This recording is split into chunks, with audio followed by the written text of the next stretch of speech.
नमस्कार। India debate में आप सबका स्वागत है। मैं हूं आशुतोष पाठक। मित्रों, कुछ देर पहले मैंने आपको बताया कि सलमान कैसे घिरते जा रहे हैं। अब हमारे साथ एडवोकेट नीलेश ओझा जी जुड़ रहे हैं और एक बहुत बड़ी खबर आज हम आप लोगों से शेयर करने वाले हैं। दोनों लोग जो बातचीत कर रहे हैं, एडवोकेट नीलेश ओझा ने एक पत्र लिखा है भारत के गृह मंत्री को। पत्र किस बारे में है, क्या चाहते हैं एडवोकेट नीलेश ओझा और कितनी बड़ी बात उन्होंने पत्र में लिखा है, ये सब जानने के लिए और 18 जून की तैयारी क्या हो रही है, इस सब पर बात करने के लिए हमारे साथ जुड़ रहे हैं नीलेश जी। बहुत बहुत स्वागत है नीलेश ओझा जी आपका। दर्शक देखना चाह रहे हैं, एक तो आपके पत्र के बारे में दर्शक जानना चाह रहे हैं नीलेश जी कि आपने क्या पत्र लिखा है होम मिनिस्टर को।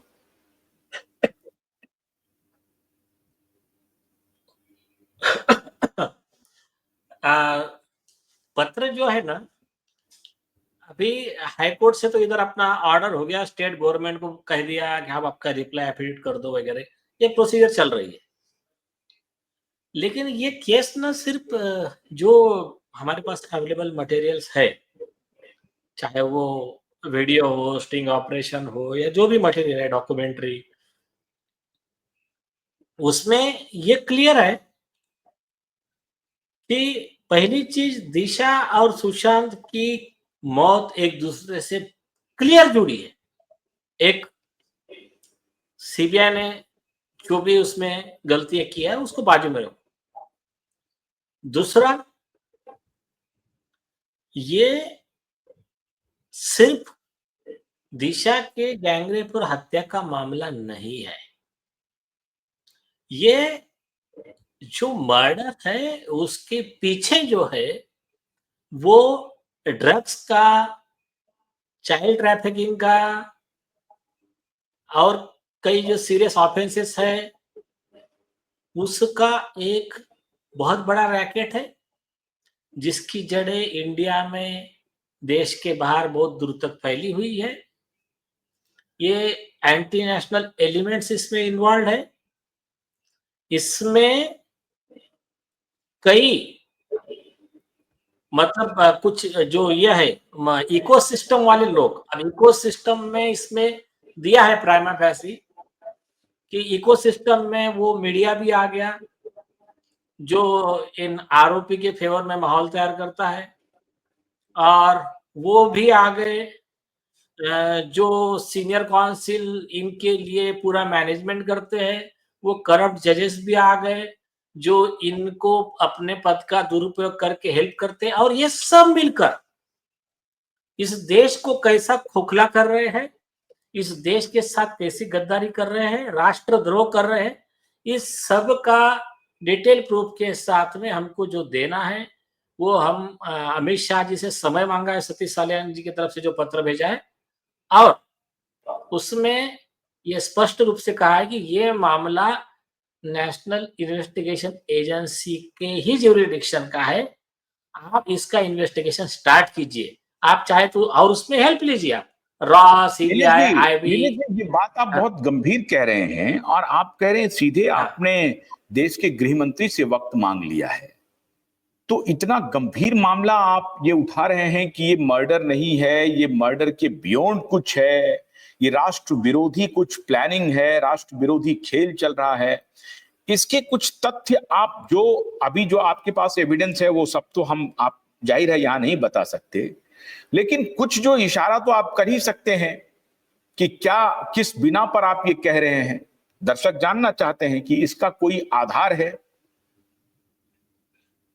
देखिए, जो इतना बड़ा फैला हुआ मटेरियल्स है पूरा, उसका ब्रॉड समरी वो 18 पेज के लेटर में आ गया, 16 पेज 18 पेज जो भी है। अब उसमें एक सिंपल, अगर आपको हिंट देना है ना, मैं आपको सिंपल बताता हूं, बाकी तो बातें ठीक है हम नहीं बोल सकते। नंबर 1, और एक बात बता रहा हूं मैं, इसमें कई जजेस के खिलाफ का भी मटेरियल अपने पास है। इंक्लूडिंग अपने पास में स्टिंग ऑपरेशन लिखा है लेटर में। भाई आप ये कह रहे हैं कि जजेज भी हिस्सेदार है इसमें पूरा एंटी नेशनल गतिविधि में? यस यस यस, और पूरे जिम्मेदारी के साथ मैं बता रहा हूं, ये जो देशद्रोही गतिविधियां है ना, इसमें 2 सुप्रीम कोर्ट के जजेस के नाम लिखा है, प्रूफ के साथ बता रहा हूं मैं। एक नाम लिखा है आपका रिटायर्ड महाकरप्ट सीजीआई जो थे अपने वो डीवाई चंद्रचूड़, और दूसरा लिखा है रिटायर्ड रोहिंटन नरीमन, रिटायर्ड जज। इनके नाम लिखे हैं, बाकी लोगों के नाम लेटर में नहीं लिखे हैं। हमारे नहीं, पास लेकिन नीलेश जी ये जो डीवाई चंद्रचूड़ के बारे में आप कह रहे हैं, ही इज ए वर्दी सन ऑफ वर्दी फादर। उनके पिताजी जस्टिस थे, और ये जो जस्टिस रोहिंटन के बारे में बोल रहे हैं वो फाली नारिमन के बेटे हैं। अब इनके ऊपर आप ये आरोप लगा रहे हैं तो कौन स्वीकार करेगा? इतने डेकोरेटेड जज रहे हैं ये, हार्वर्ड और वहां से ये लोग पढ़ के आए हैं, तो ये कैसे आप इसको कोरोबरेट करेंगे कि आप कह रहे हैं कि महान करप्ट हैं? कैसे कह रहे हैं? अभी उनको पूरा हर जगह वो लेक्चर दे रहे हैं, अलग अलग मीडिया समूह में जाकर के लेक्चर दे रहे हैं कि कैसे होना चाहिए जुडिशरी को। आप कह रहे हैं महान करप्ट। नहीं, बराबर है, आपका बराबर है। ऐसे इतने पवित्र लोगों के खिलाफ में आरोप लगाना नहीं चाहिए, तो कम से कम ये जो जितने ऑनेस्ट और पवित्र लोग हैं वो हमारे खिलाफ डिफामेशन का केस डाले ना यार। मैं आपको बार बार कह रहा हूँ, वो हमारे खिलाफ केस डाले, फिर हम इनको बताते हैं लॉ क्या है, तो प्रूफ्स क्या है हम बताते हैं ना। अभी हम इतने दिन से कह रहे हैं। बहुत अच्छी बात आपने कह दी नीलेश जी। अभी जो एंटी नेशनल में तो अभी हम डिनो मौर्य, सूरज पंचोली, रिया चक्रवर्ती, इन सब पर तो बाद में आएंगे, लेकिन आपने पेंडोरा बॉक्स का जो सबसे इंपॉर्टेंट सेक्टर है उसी को खोल दिया आपने। आप कह रहे हैं कि जस्टिस चंद्रचूड़ और जस्टिस नारिमन ये दोनों महाकरप्ट हैं और एंटी नेशनल हैं। इसके क्या आधार हैं? पूरी बात मैं अभी बताऊंगा, इसके लिए स्पेशल एपिसोड करेंगे। लेकिन छोटी बात ही बता दें, हल्का इशारा ही कर दें आप। जस्टिस चंद्रचूड़ ने ऑडियो बढ़ाना बेटा। ठाकरे ग्रुप को मदद करने के लिए, और तो मैं सिर्फ इतना ही बताता हूं, बाकी छोड़िए। इसने अपने पद का बहुत बड़ा दुरुपयोग किया है सुप्रीम कोर्ट के जज का। एक आपको तो एक सिंपल केस बताता हूं मैं। इनका बेटा जो रिया चक्रवर्ती का वकील था, उसने एक हाई कोर्ट के एक मैटर में एक आरोपी के ग्रुप को रिप्रेजेंट कर एक ग्रुप को, उसमें उस केस में अपोजिट पार्टी को जो अलग 8-10 काउंसिल थे उसमें से वन ऑफ द काउंसिल में भी था। उसमें खुद बेटा वहां पर अपीयर है नीचे के कोर्ट में। वो मैटर का एक अर्जी लगाते हैं सुप्रीम कोर्ट में, और वो मैटर तुरंत में सुनता कौन है? यही चंद्रचूड़, आपका महा ईमानदार। और उस मैटर में वो ऑर्डर करते हैं। मैटर किसका? स्टेट का केस है, 700 करोड़ रुपए वाला बैंक के फ्रॉड का केस है। उस मैटर में स्टेट का वकील प्रेजेंट नहीं, ना उसको कोई नोटिस, ना उसको कोई सुनने का, और जस्टिस चंद्रचूड़ ऑर्डर करते हैं। ऐसा मैटर आया तुरंत बोर्ड पे। हाँ, क्या है मैटर? प्रेयर क्या है आपकी? प्रेयर है कि नीचे हाईकोर्ट हमारे मैटर, हमने एक एप्लीकेशन लगाया है हाईकोर्ट की ऑर्डर वापस लेने को, वो एप्लीकेशन पे हाईकोर्ट सुनवाई नहीं कर रहा। बोले ओके, हाईकोर्ट को आदेश दिया जाता है कि वो तुरंत इनके अर्जी की सुनवाई करे। हो गया, ऑर्डर पास कर दिया। हाईकोर्ट जज ने बोले कौन सा अर्जी है ये? ना हमारे रिकॉर्ड पे है, ना सुप्रीम कोर्ट में जो एसएलपी लगाया उसके रिकॉर्ड पे है। तो फिर हमने भी इसके ऊपर स्पेशल फोर्जरी का प्रोसिक्यूशन का एप्लीकेशन दिया है अगेंस्ट जस्टिस चंद्रचूड़ कि तुमने कहां से लेकर आ गए। नहीं, सवाल यह है नीलेश जी कि इतना बड़ा अपराध किया चंद्रचूड़ ने, जिसको हम माननीय मिलॉर्ड कहते रहे, इनके खिलाफ फॉर्जरी का, फ्रॉड का कौन से सेक्शन में एफआईआर रजिस्टर इमीडिएट होना चाहिए और इनका कस्टोडियल इंक्वायरी होना चाहिए। अगर इतना नंबर बड़ा एक, फ्रॉड सुप्रीम कोर्ट में बैठ करके सुप्रीम कोर्ट का जज कोई कह रहा है कि इसको इमीडिएट करिए, जिसके इसकी कोई सुनवाई हाई कोर्ट में नहीं है, ये तो बहुत संगीन मामला है। यस, तो उसमें पहला सेक्शन लगता है आईपीसी 192, 193, 466, 470 और ये वाले सेक्शन लगते हैं 120B वगैरह के। एक और लगता है 409, मतलब सुप्रीम कोर्ट के मशीनरी का दुरुपयोग किया, खुद के बेटे के दूसरे अल्टीरियर पर्पजेस है, जो एक्सटॉर्शन वगैरह जो भी उसको उसके थ्रू साधना था या ऑर्डर के थ्रू, वो अल्टीरियर पर्पजेस सर्व करने के लिए यह ऑर्डर किया गया। हमने ऑलरेडी इसका कंप्लेंट राष्ट्रपति जी के पास दे दिया है। ये एक विषय नहीं है, उसका बिल गेट से 7 से लेके कई सारी चीजें हैं, वो 21 चार्जेस लगाया हमने सेपरेट में। बिल गेट्स के साथ क्या संबंध है? वो थोड़ा सा डिटेल में आराम से बताऊंगा। बिल गेट की जो लॉबी थी, वो लॉबी को मदद पहुंचाने और इस देश के करोड़ों लोगों की जान धोखे में डालने के लिए इसी जस्टिस चंद्रचूड़ ने अपने पद का दुरुपयोग करके एक बोगस ऑर्डर पास किया था। कई लोगों के एप्लीकेशन सुना नहीं था। हर केस में आईपीसी 218, 219 जैसे सेक्शन उनके ऊपर लगते हैं। यहां तक कि मतलब किसी का डेथ हुआ तो प्रमोशन ऑफ मर्डर तक की चार्जेस उनके ऊपर लगते हैं, प्रिपरेशन ऑफ मर्डर वगैरह के। तो ये सारी चीजें मैं बता रहा हूँ। मैं अभी आप उस पर मत जाइए, उसके 21 चार्जेस है इनके खिलाफ। यहाँ तक कि मर्डर के कॉन्स्पिरेसी में भी ये व्यक्ति शामिल होने का हम प्रूफ दे सकते हैं। तो ये जो है, ये एक सेपरेट पार्ट है। एक और ये जो है ना, ये जो crime with in the state and crime against the state कैसे हो जाएगा? एक क्राइम कर रहा है, चलिए वो तो अल्टीरियर मोटिव से अपनी कमाई के लिए या जो भी है वो कर रहे हैं, लेकिन ये एंटी नेशनल एक्टिविटीज से कैसे आप इसको कोरोबरेट करेंगे? सेक्शन 120B ऑफ आईपीसी है और सुप्रीम कोर्ट का ही जजमेंट है। उसमें उसको रिलाय करके एक जज के खिलाफ केस चल रहा था, रमन लाल का। साइटेशन बता देता हूं, कोई भी इस पे चेक कर ले। Raman Lal versus state 2001 criminal law journal, page number 800। उसमें यही विषय आया था। तो उसमें कोर्ट ने कहा, जब एक बार कॉन्स्पिरेसी प्रूव हो जाती है तो जो मेन कॉन्स्पिरेटर है उसके कॉन्स्पिरेसी में जो जो बाद में ज्वाइन होते हैं वो सब मेन कॉन्स्पिरेटर के इतने ही सजा के हकदार है। तो उसमें सेक्शन 10 ऑफ एविडेंस एक्ट बोलता है, उसको एक्सप्लेन किया उसने कि फॉर एग्जांपल एक ने इंडिया के खिलाफ में एक युद्ध छेड़ा, नेशन अगेंस्ट वॉर, ये देश को बर्बाद करना है उनको।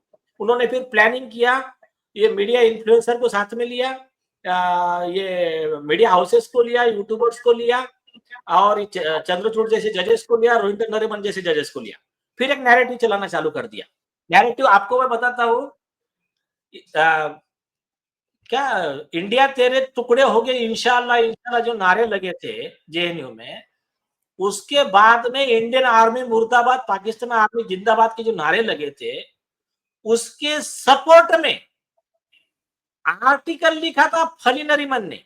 यही रोहिंटन नरीमन की जो पिताजी है ना, उसने बोला था यह देशद्रोह नहीं हो सकता।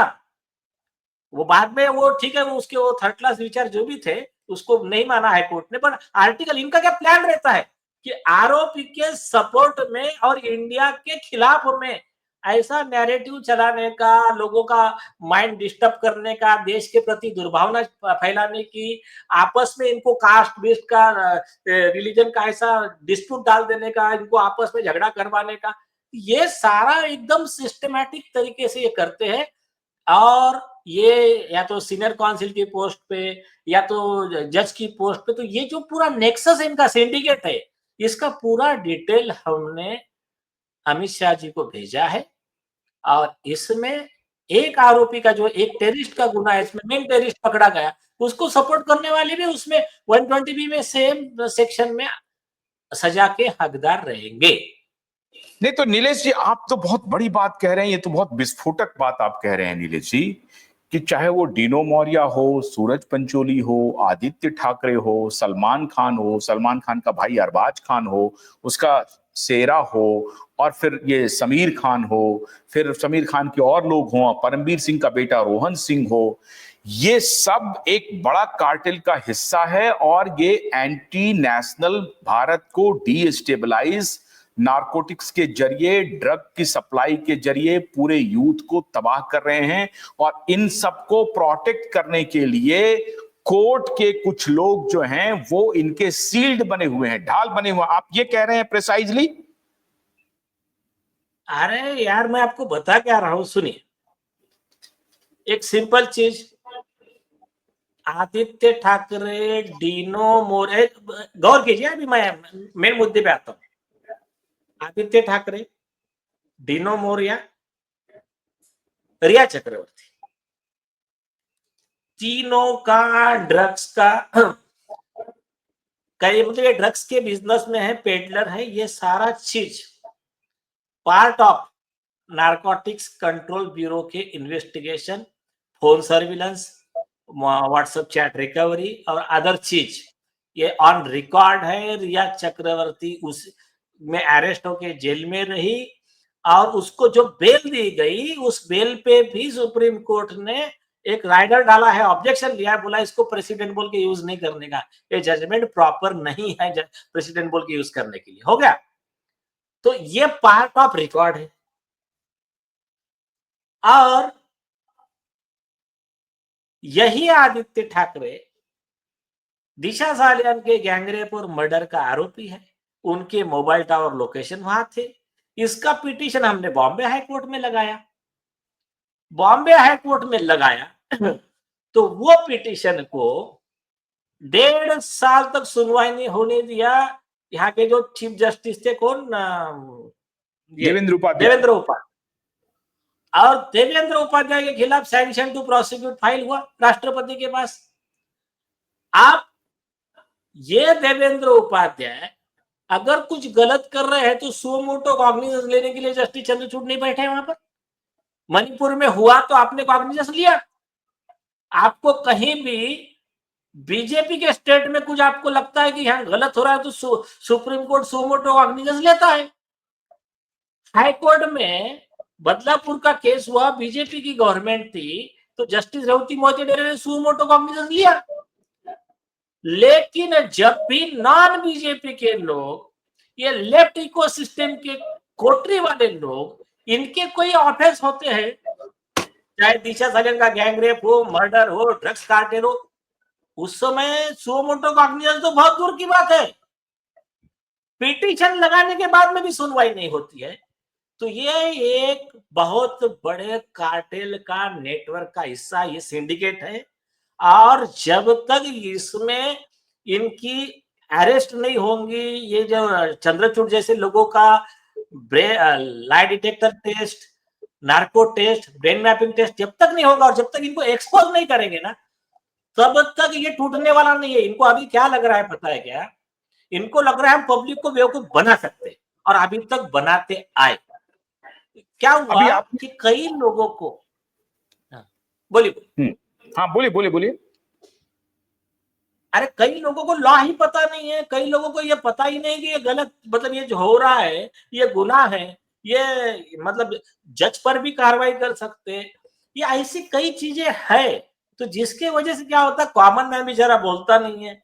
कई वकील है बेचारे, जाने तो डर जाते हैं, कंटेम्प्ट है, ये वो है, लेकिन ऐसा कुछ नहीं है। अभी मुझे कंटेम्प्ट का नोटिस दिया था, हमने तो आरजी अभी लगा दिया। हमने कहा कि इसमें डिस्चार्ज भी करो और वो वीडियो को रिस्टोर करो। और आपको सबसे खास बात बताओ, एक और एविडेंस मैं आपके सामने रख रहा हूं। मेरे ख्याल से जब आप गृह मंत्री जी से मिलेंगे तो आप इस बात का बहुत गंभीरता से जिक्र भी करेंगे उनसे। डीनो मौर्या एक ऐसा कैरेक्टर है जिसका न कोई फिल्म चल रहा है, कोई धंधा नहीं चल रहा, कुछ नहीं चल रहा, और वो पता नहीं कहां से उसको करोड़ों रुपया और बहुत ही लैविश लाइफ लीड कर रहा है।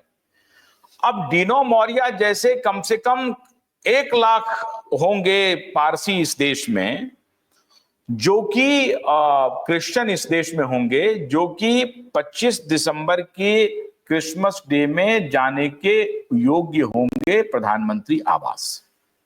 अब सवाल है, क्या आप इस बात का जिक्र करेंगे अपनी बातचीत में कि डीनो मौर्य 2023-25 दिसंबर को प्रधानमंत्री के मिलन समारोह में अपनी एंट्री कैसे करवा लिया, किसने फैसिलिटेट किया?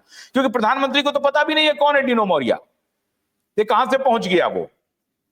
ये एक बहुत बड़ा एविडेंस लेकर के आप जाएंगे? क्या ये बहुत बड़ा एविडेंस है? सुनिए सुनिए सुनिए, इनकी क्या स्टाइल रहती मैं बताता हूँ, रुको। उस ये एविडेंस बोलते इसमें वो जो ब्यूरोक्रेट्स है, वो ब्यूरोक्रेट्स फंसेंगे इसमें, जिन्होंने अरेंज किया था प्रोग्राम। जैसा राजदीप सरदेसाई ने रिया चक्रवर्ती के सपोर्ट में नैरेटिव फैलाने के लिए कुछ अरेंज किया प्रोग्राम, इसमें झूठी बातें बोला, तो राजदीप सरदेसाई को आरोपी बनाया अपन। आदित्य ठाकरे को उसने ये करने का ट्राई किया। तो ऐसा ही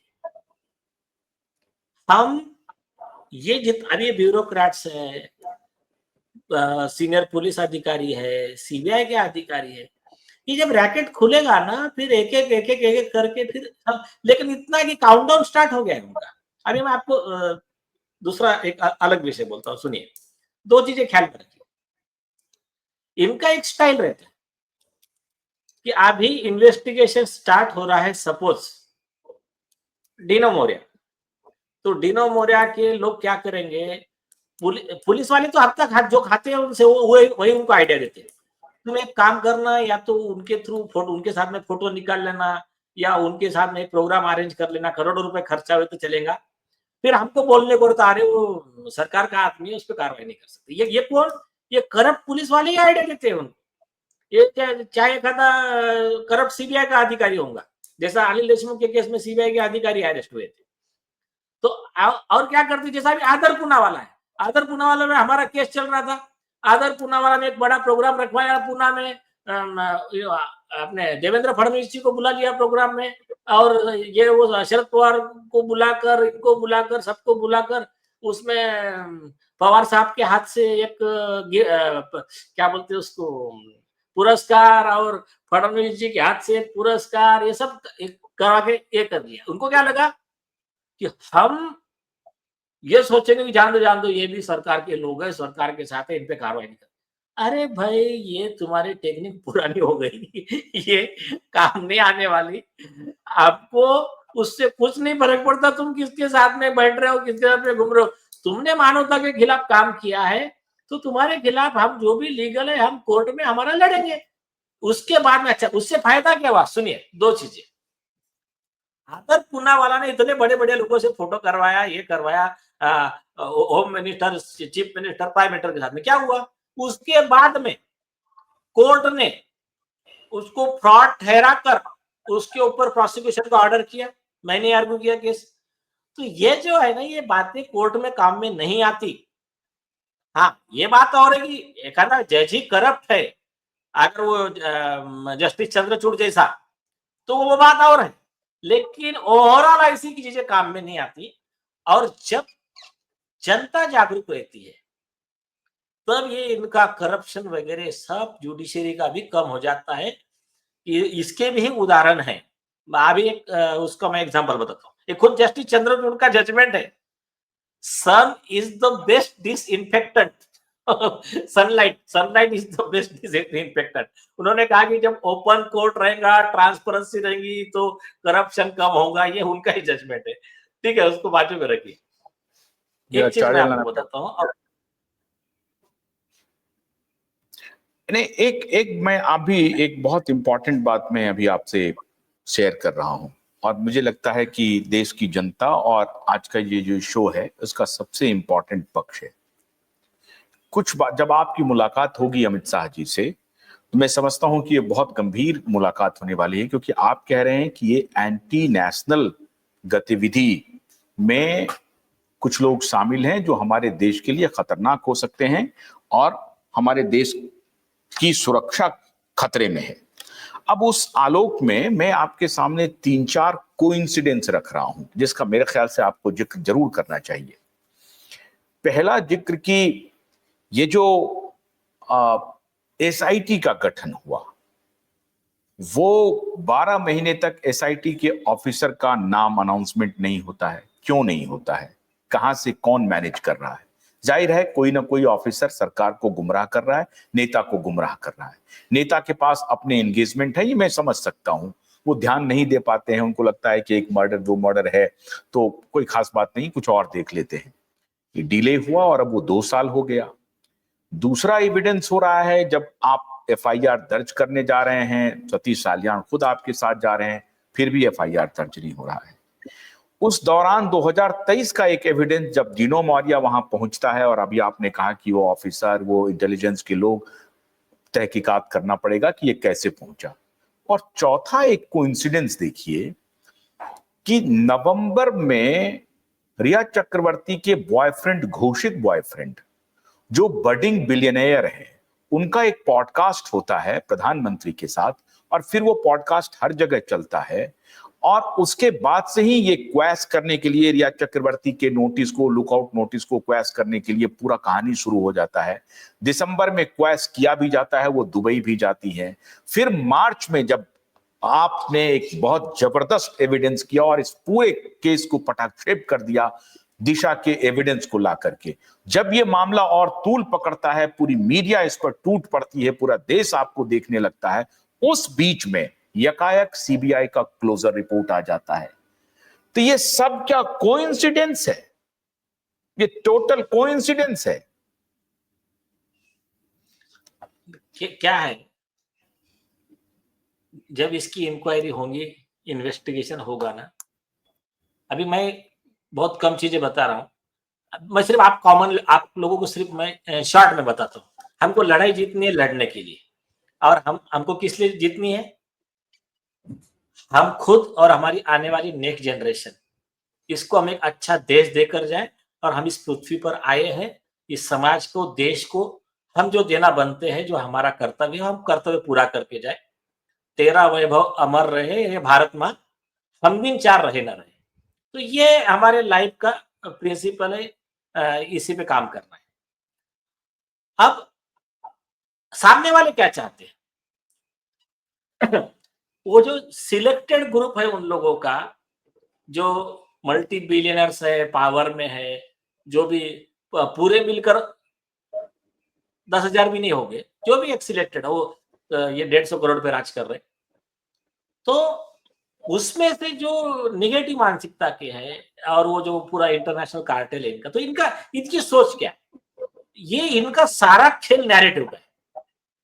इनका कैसा है, पब्लिक को बेवकूफ बनाओ, और उसको, मतलब फॉर एग्जांपल, अगर अजमल कसाब है तो उसको प्रोजेक्ट करो कि यार ये गुमराह बच्चा था, माइनर बच्चा था, अभी उसके ऊपर तुम उसको ये कर रहे हो, आप मतलब अननेसेसरी उसको ये करो, मतलब नैरेटिव तैयार करो। तो वैसा ही आदित्य ठाकरे के फेवर में बनाओ। आप अभी देखो, सबसे बड़ा एग्जांपल, अगर इनके 420 का सबसे बड़ा एग्जांपल देना है, तो सबसे पहली चीज, रिया चक्रवर्ती के खिलाफ जस्ट क्लोजर रिपोर्ट गई सुसाइड वाले केस में, तो इन्होंने क्या नैरेटिव बनाया कि बेचारी निर्दोष थी, उसको जो भी है 50 दिन झूठे केस में जेल में रखा। अरे भाई, वो जो केस है जिसमें वो जेल में थी, वो ड्रग्स का केस है, वो आज भी केस पेंडिंग है। वो केस में अभी चार्जेस फ्रेम हो रहे हैं, प्रोसीडिंग चालू हो रही है, और इन्होंने नैरेटिव क्या फैलाया? कॉमन मैन को गुमराह कर दिया। अब कॉमन मैन को ज्यादा लॉ समझता नहीं, कॉमन मैन छोड़ो, अच्छे अच्छे लीडर्स को लॉ नहीं समझता है। और ये इनको 2 लोग गुमराह करते रहते हैं, एक ये नैरेटिव वाले लोग, और ये इंटेलेक्चुअली डिसऑनेस्ट, बौद्धिक बेईमान जजेस, और ये डिसऑनेस्ट ब्यूरोक्रेट, और ये डिसऑनेस्ट पुलिस अधिकारी। तो ये लोग गुमराह करते रहते, ये सब घुमाते रहते।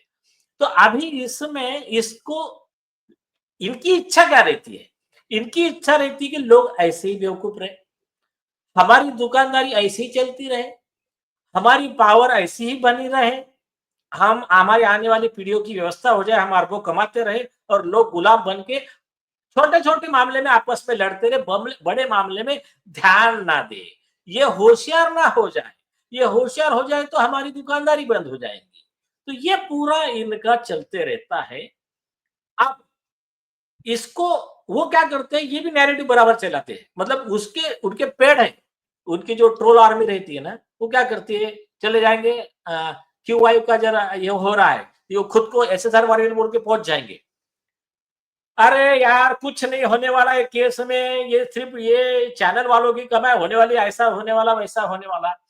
तो उधर जाएंगे तो क्या करेंगे, कॉमन मैन का ये मानसिकता तोड़ देने की, इसमें कुछ नहीं होने वाला। अब एक गौर कीजिए आप, ये केस में क्या हुआ, सतीश साल्यान जी आए 22 मार्च को 2025 को उनका पिटीशन फाइल होता है हाईकोर्ट में। 2 अप्रैल को अपन तुरंत बोर्ड पे आता है मैटर। उस समय ये जो हमारे आरोपी है तब के चीफ जस्टिस देवेंद्र उपाध्याय ये हट चुके थे वहां पर। 2 अप्रैल को मैटर बोर्ड पे आ गया। 2 अप्रैल को हमने उस बेंच से हटवा के नए बेंच के पास लेकर गए। उसके बीच में मेरे ऊपर कंटेम्प्ट विंटेम्प्ट सब चला। ये सारा करके इसके पैरेलल में नया एडिशनल एफिडेविट 200 पेज का उसके साथ में मैटर बोर्ड पे लेकर 30 अप्रैल को ऑर्डर पास हो गया। स्टेट को आप पूरा आपका डिटेल एफिडेविट फाइल करो और बिना एफआईआर के कैसा इन्वेस्टिगेट कर दो। कितने दिन में हुआ, 40-50 दिन में। ये स्पीड है का। तो मतलब आप बहुत इंपॉर्टेंट बात कह रहे हैं कि मैं भी ये मानता हूं कि एक जो पूरा गैंग है वो हमारे गृह मंत्री को, हमारे प्रधानमंत्री को, महाराष्ट्र के मुख्यमंत्री को, महाराष्ट्र के गृह मंत्री वो हैं, उनको गुमराह कर रहा है लगातार, और वो बहुत सारी चीजों में गुमराह करता है। तो हमारी लड़ाई है उस गैंग से जो हमारे लीडर को सही सूचना नहीं पहुंचा रही। इसलिए आपकी ये मुलाकात बहुत महत्वपूर्ण होने वाली है और पूरे देश की जनता आपकी इस मुलाकात के प्रति आशान्वित है कि जब आप जाएंगे गृह मंत्री से मिलने के लिए तो आप उनको ये बताएंगे कि कैसे ये लोग हमारे देश को अंदर से खोखला कर रहे हैं। ये सिर्फ 2 मर्डर का मामला नहीं है और अब तक जो आप तक सूचना पहुंचाई गई है वो गलत है, क्योंकि उनका रीच है, वो पैसे वाले हैं, आप तक पहुंच जाते हैं। हम एक अबला बेटी के पिता के साथ खड़े हैं, हम आप तक पहुंच रहे हैं। तो आपकी जो मुलाकात है, आपकी लड़ाई बेसिकली उस गैंग से है जहां आप इशारा कर रहे हैं, ये कह रहे हैं आप। सिंडिकेट सिंडिकेट सिंडिकेट से। हाँ, अभी मैं 2 चीजें और बताना चाहता हूं। देखिए ये जो लड़ाई है, यहाँ पे गौर करो, ये केस ऐसा है जिसमें सीबीआई को और ये एसआईटी वाले, मुंबई पुलिस जो एसआईटी वाले लोग हैं, इनको छोड़ के पूरे देश को ये केस पता है कि ये केस में क्या हुआ है और आरोपी कौन है। ये गौर पूरे करिए। देश को पता है। आप सीबीआई और किसी को एसआईटी भी वालों पूछेंगे को तो छोड़ करके सबको पता है, बच्चा बच्चा को पता है। सबको पता है ये केस में क्या हुआ है, आरोपी कौन है, किसने क्या ग्रेप किया, किसने मर्डर किया, किसने कवर अप, सब बात में सबको। सिर्फ वो सीबीआई के 2 अधिकारी और ये एसआईटी के 3-4-5 अधिकारी, इनको ही नहीं मालूम ये ऐसा हुआ है करके, बस। और इन्होंने सब ऐसा लगा लिया है। चलो कोई बात नहीं। अभी इसको एक बात मैं बताना चाहता हूँ। देखो पहले एक छोटी सी 1 मिनट की एक कहानी बताता हूँ जो पर्सनालिटी डेवलपमेंट के लिए बहुत जरूरी है। अपने को सिर्फ ये केस के लिए नहीं, ये देश के और अपने पर्सनल लाइफ के भविष्य के लिए ये जरूरी है। ये क्या कर रहे हैं, मॉरल तोड़ना चाह रहे हैं कॉमन मैन का, कि तुम बड़े आदमी के खिलाफ कार्रवाई नहीं कर सकते, तुम बड़े आदमी को जेल में नहीं डाल सकते। तो आपको पहली चीज बताता हूं, अभी तो छोड़ दीजिए, अभी तो ये सत्ता में नहीं है आदित्य ठाकरे। जब ये लोग सत्ता में थे तब उद्धव ठाकरे, अनिल देशमुख, इन सब लोगों के खिलाफ हमें 15 केसेस हमने तब फाइल किए थे जब ये पावर में थे, और तब इनकी दादागिरी चलती थी, कुछ हुआ तो पुलिस को भेज, इसको झगड़ा कर, उसको झगड़ा कर। ठीक है, उसके आगे की बात बताता हूं। अनिल देशमुख को जिस केस में जेल में भेजा गया, जिस केस में सीबीआई ने एफआईआर रजिस्टर किया जब वो होम मिनिस्टर थे स्टेट के, वो केस में वन ऑफ द पिटिशनर जो आपने घनश्याम उपाध्याय जी एडवोकेट, ये वन ऑफ द पिटिशनर थे। दूसरी पिटिशनर हमारी जयश्री पाटिल थी, एडवोकेट गुणदत्ता सदावर्ती की वाइफ जो है डॉक्टर जयश्री पाटिल। और हम लोगों ने वो केस में केस लॉ वगैरह देखे, आर्गुमेंट करके ऑर्डर लिया था उस समय जब वो पावर में थे। और उस केस में बाद में होम मिनिस्टर को रिजाइन करना पड़ा और वो जेल में गए। तो इतना ख्याल में रखिए कि ऐसा कुछ नहीं है कि ये इतना बड़ा पावरफुल आदमी तो जेल में नहीं जा सकता, बल्कि क्या होता है, इनके ट्रोल आर्मी वाले आके एसएसआर वॉरियर को डिस्करेज करते, खुद को एसएसआर वॉरियर बताते हैं और ओरिजिनल एसएसआर वॉरियर को, कॉमन मैन को डिस्करेज करते रहे, अरे कुछ नहीं होने वाला, कुछ नहीं। तो भाई ऐसे लोगों को उस दिन राहुल जी ने बहुत अच्छा बोला इस पे, उनके चैनल पे, बोले अगर कुछ होने वाला है तो तुम आए क्यों हमारे चैनल पे, तुम जाके आईपीएल देखो, तुम्हारा काम करो, तुम आ क्यों रही है। हमारा जो काम चल रहा है ये उन्हीं लोगों के लिए जिनको लगता है कुछ होने वाला है और जो कुछ कर रहे हैं इतने दिन से। और दूसरी चीज बताता हूं, ये मैटर शुरू में जो लाया, जिसने खुद के छाती पर वार झेलकर इसको मैटर को ओपन किया, उसमें अर्नब गोस्वामी जी है, नितेश राणे जी है, नारायण राणे जी, ये लोगों को इनको कोई इनका योगदान जो है और उनका सपोर्ट पूरा एसएसआर वारियर का, इसको कोई नकार नहीं सकता। बाद में उनका जो था थोड़ा सा पेस कम हो गया, फिर क्यूआईओ आया और मराठी के अपने प्रभाकर सूर्यवंशी जी है ना, आकार DG9, और दूसरा मराठी का एक चैनल अपने क्या सुशील कुलकर्णी जी, उनका एनालाइजर, और तीसरा था अपना वो ऑस्ट्रेलिया वाले फोगाट फिल्म्स का। तो ये इधर से चला और लास्ट तक बैटिंग चलती रही अपनी आशुतोष जी की। और अपना ठीक है, अभी एसएसआर वॉरियर जो है ये कंटिन्यूअसली जो सोशल मीडिया पे काम कर रहे हैं, ये राहुल जी जैसे लोगों का जो मतलब एक इंटेलेक्चुअल ग्रुप है, वो हाँ, लोग पूरा स्टडी कर करके पूरा जिंदा रखा उन्होंने, जिंदा रखा उन्होंने। और ऐसे हवा में बात नहीं है ना, सिर्फ हवा में हम्म, बात नहीं कर रहे, हर चीज का एनालिसिस करके उसके पॉइंट निकाल के जो कोर्ट में यूज हो सकते हैं ऐसे एविडेंस भी उन्होंने दिया, एडिशन मतलब जो अपने पास था उसमें उन्होंने एक बोनस दिया, एक्स्ट्रा दिया। तो इसके वजह से क्या है कि ये मैटर जिंदा भी रहा, और जो वो सोच रहे थे कि हमने सब कर दिया, केस क्लोज हो गया, वो सब उनका पूरा मीडिया मैनेजमेंट बोलो या सिस्टम का मैनेजमेंट ध्वस्त हो गया। एक ही सवाल पूछा है कोर्ट ने, बिना एफआईआर के इन्वेस्टिगेशन कैसा कर रहे हो, पूरा उनका ताश के पत्तों का माल गिर गया। अब दूसरी चीज आपको बताता हूं, देखो जिस समय सतीश साल्यान जी आए पिक्चर में, जिस तरह से पूरा मीडिया और पूरा देश खड़ा हो गया ना, तो कितने जल्दी रिजल्ट आए। अब जितना जल्दी, जितना फोर्स से इसमें सब लोग आगे बढ़ेंगे, एक ही दिशा में काम करेंगे, उतना जल्दी रिजल्ट आने वाले, मान के चलो।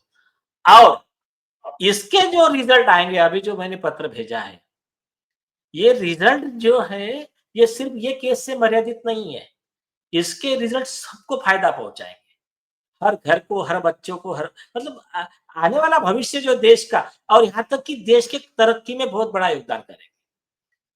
अभी अब इसके इसके लिए एसएसआर वॉरियर्स एक्टिव रहिए, और जरूरी नहीं कि हम जो कर रहे हैं बस उसको ब्लाइंडली फॉलो करो। आप आपके लेवल पे सोचिए ना, ये जो चल रहा है विषय राइट। सही है, गलत है, आपको लगता है तो आप आपका अलग से एक फ्रंट खोलिए, उस पे चलाइए, लेकिन ठीक है। मैटर को जिंदा रखिए। अब एक दूसरा मैं एक पॉइंट जो एक कहानी बताना चाह रहा था 1 मिनट की। क्या होता है, हाथी होता है ना, हाथी, हाथी का जब बच्चा बचपन में बांधा जाता है उसको, तो उसको बहुत बड़े लोहे की सकली से उसको बांधा जाता है। तो उसको ट्रेन कैसा किया जाता है गुलाम बनने के लिए। तो वो पहले वो बहुत हाथ पांव मारता है, उसको कुछ सकली तोड़ नहीं पाता है, फिर उसको उकसाया जाता है, तोड़ तो ट्राई कर, नहीं करता है। फिर लास्ट में क्या करते हैं, उसके यहाँ पर सर पे मारा जाता है, वो मतलब सबसे ज्यादा दर्द होने वाला है। उसके बाद में भी वो हाथ पांव हिलाता है और देखता है कि नहीं मैं सकली तोड़ नहीं सकता। ऐसा करके जब पूरा इनको एश्योरेंस हो गया कि अब ये मैं इसमें कुछ नहीं कर सकता, मुझे सिर्फ यहाँ पर ही बंद कर रहना है। उसके बाद में उसको सादे रस्सी से भी बांध दो ना, तो वो अपने जगह पे बैठा रहता है, वो बोलता है मैं इसको तोड़ नहीं सकता हूँ। तो यही जो लॉजिक है, ये आरोपी का सिंडिकेट जो है ना, ये जो इकोसिस्टम जो है, तो ये इकोसिस्टम कई दिनों से यूज करते आया है।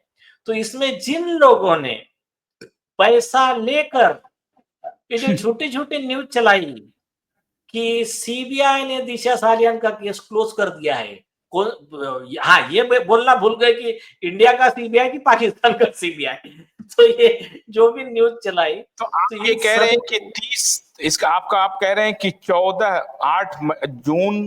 12 जून 2020 से लेकर के 30 अप्रैल 2025 तक इन लोगों ने अपनी पूरी चला ली, सारे घोड़े खोल लिए, पैसा खोल लिया, पावर का किया, इधर मैनेज किया, उधर मैनेज किया, नेता मैनेज किया, सीबीआई मैनेज किया, पुलिस मैनेज किया, अदालत मैनेज किया, सबको किया। लेकिन 30 अप्रैल के बाद सारा मैनेजमेंट इनका ध्वस्त हो गया। आपको नीलेश जी बहुत बहुत शुभकामना कि आपको जल्द से जल्द मुलाकात का वक्त मिले गृह मंत्री के साथ, और मैं उम्मीद करता हूं कि जब आपकी मुलाकात होगी उस दिन संपूर्ण रूप से ये केस सॉल्व हो जाएगा, क्योंकि आप फर्स्ट हैंड सारी जानकारी देंगे और वो सिंडिकेट के ऊपर आखिरी वार होगा।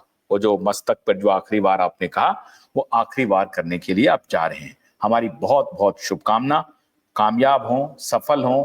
18 जून की भी तैयारी नीलेश जी और उनकी पूरी टीम कर रही है। हम उम्मीद करते हैं कि अमित शाह जी जरूर वक्त देंगे, इनकी बात सुनेंगे और एसएसआर वॉरियर को, सुशांत के परिवार को, दिशा के पिता और माता को न्याय मिलेगा। बहुत बहुत शुक्रिया। नमस्कार।